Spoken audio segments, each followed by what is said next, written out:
E agora na Web Rádio Music Gospel, você está ouvindo o programa História dos Cantores e Cantoras. É aqui na Music Gospel que você ouve essas histórias, conhecendo alguns detalhes daquilo que os cantores passaram, as cantoras que nós tocamos aqui, os cantores. Você pode ouvir aqui na Music Gospel testemunhos desses cantores e ver quem realmente eles são e o que eles estão vivendo, o que já viveram nas suas vidas, as experiências que eles experimentaram. E hoje nós trazemos para você o testemunho de vida do pastor Paulo Geá. Pastor e cantor, conhecido como Paulo Geá, mas o seu nome verdadeiro é Geraldo Augusto. Ele diz que ele é muito conhecido pelo nome de Paulo Geá, como normalmente é chamado pela maioria das pessoas que o conhecem, devido a ele compor letras e músicas, frases e poesias.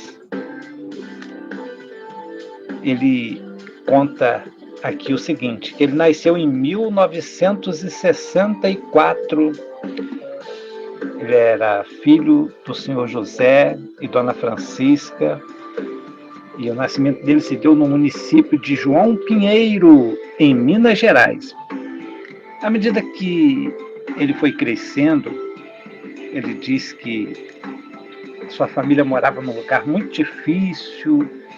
O povoado que ficava mais perto, onde havia farmácia, médico e mercearias, onde eles compravam o necessário, eram mais ou menos uns 100 quilômetros de distância, e o transporte que eles tinham era o cavalo. Tínhamos uma vida muito difícil no interior. Eu era o 8º e último filho da família, mas pela bondade de Deus, todos os filhos dos meus pais sobreviveram e escaparam de muitas tragédias na vida. Minha mãe, a dona Francisca, era muito conhecedora de remédios naturais e éramos, por isso, bem cuidados e quase nunca tomávamos remédios químicos. Meus pais eram muito religiosos e por volta dos meus 14 anos, aproximadamente, 1978 ou 1979, minha mãe se converteu ao Evangelho de Jesus Cristo. Quando passou um casal de missionários onde nós morávamos, ficaram uns 2 dias na nossa casa, deu para minha mãe um Novo Testamento e falaram bastante sobre Jesus Cristo. E lembro que minha mãe até chegou a aprender alguns louvores e depois foram embora. Posteriormente, nos mudamos para um arraial chamado Luzilândia do Oeste. Naquela cidadezinha, a minha mãe teve a oportunidade de professar sua fé, quando na época se encontrou com uma amiga de infância e as duas seguiram juntas para a igreja, e assim minha mãe se converteu ao Evangelho. E nisso que ela se converteu, isso mexeu muito com a nossa família, porque éramos de uma outra religião, bem diferente, e naquele tempo as igrejas tinham o costume de batizar as pessoas depois de pelo menos 1 ano congregando. No dia do batismo da minha mãe, meu pai não aceitou com facilidade essa decisão dela, ameaçando cortar uma veia do pescoço, pois ele dizia que era preferível isso do que ver minha mãe se batizando. Mas graças a Deus, embora ele ameaçava fazer isso, ele falou dessa forma, mas não chegou a esse intento. E quanto mais as pessoas e familiares falavam com minha mãe para ela deixar o Evangelho, que aquilo era coisa que não deveria ela seguir, ela respondia que a fé que ela havia recebido ninguém tirava dela. O tempo foi passando e depois de uns 2 anos e meio, meu pai se converteu E para mim aquilo foi muito impressionante, porque era como se fosse algo de outro mundo, porque eu presenciei ele falando que preferia partir desta vida cortando a veia do pescoço e, de repente, ele muda da água para o vinho e também aceita a mesma fé em Jesus Cristo e começou a ir com a minha mãe para a igreja. E ele preferia antes passar uma lâmina na veia do seu pescoço do que ir para ver a cerimônia do batismo da minha mãe. Isso mexeu muito comigo, com a nossa família. Foi uma verdadeira chacoalhada, uma verdadeira revolução, coisa muito forte que aconteceu até mesmo no meu íntimo. Para minha surpresa, meu pai se tornou um crente de verdade, daqueles que não gostavam de faltar nenhum culto. E qualquer atividade que acontecia na igreja, lá estava ele. E depois que eu completei 18 anos, me casei, aos 22 anos eu já tinha 2 filhos, aliás, 3 filhos. Eu e minha mãe, eu e minha esposa, aliás, cantávamos em portas de bares e nesses locais o que não faltava era a tal da birita. Vocês conhecem, né? É um outro nome para não falar cachaça. Sempre bebendo muito.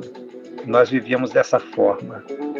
Quando completei 24 anos, eu tive uma experiência muito importante na minha vida, porque, na verdade, a vida que eu vivia não me satisfazia e, olha só, eu tive um encontro com Cristo.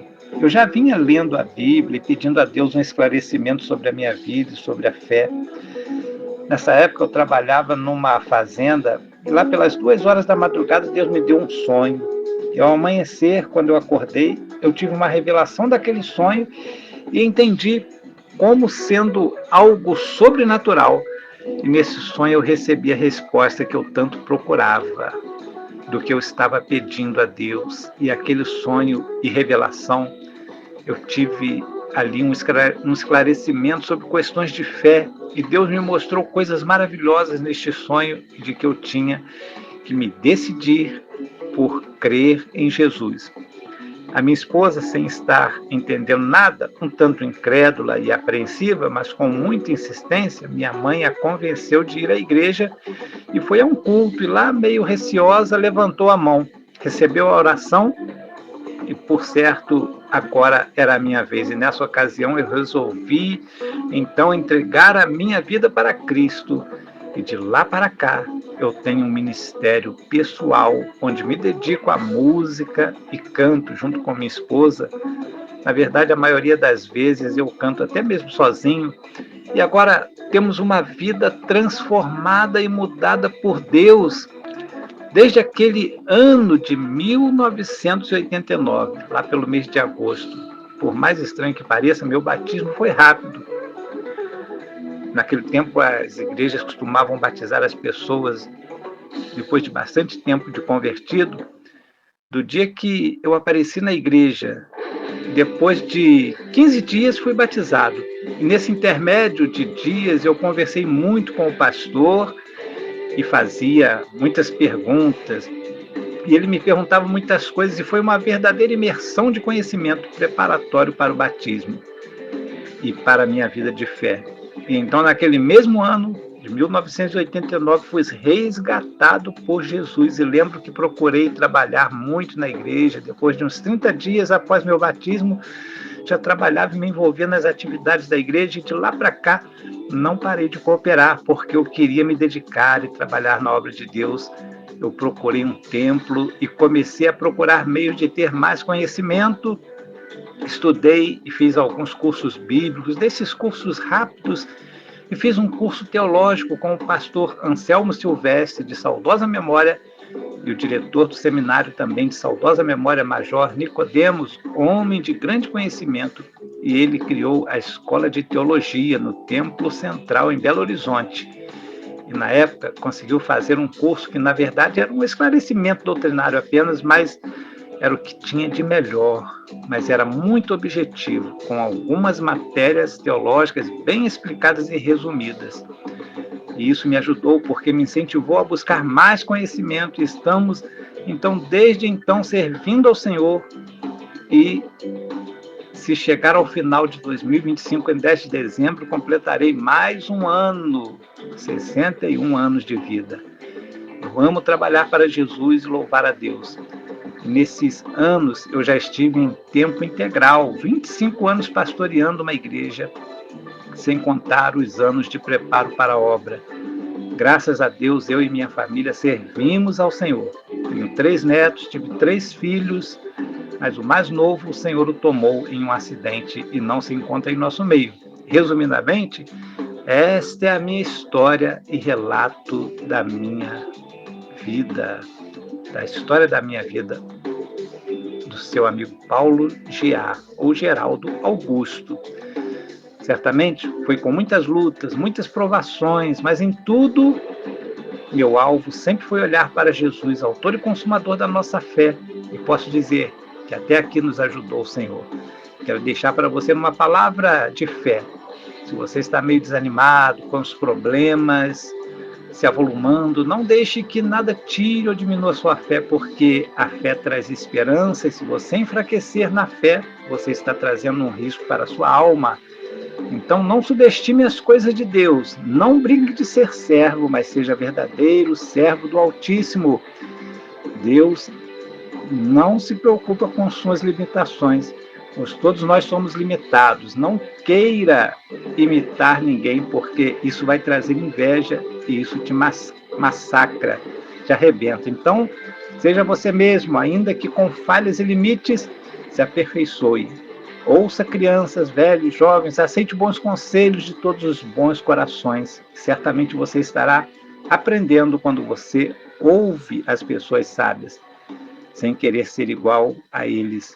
Seja você mesmo e procure trabalhar para Deus, porque existem galardões, recompensas, salários da parte de Deus, o santo e justo juiz. Não se preocupe com o pensamento alheio, mas com o que Deus sabe de você.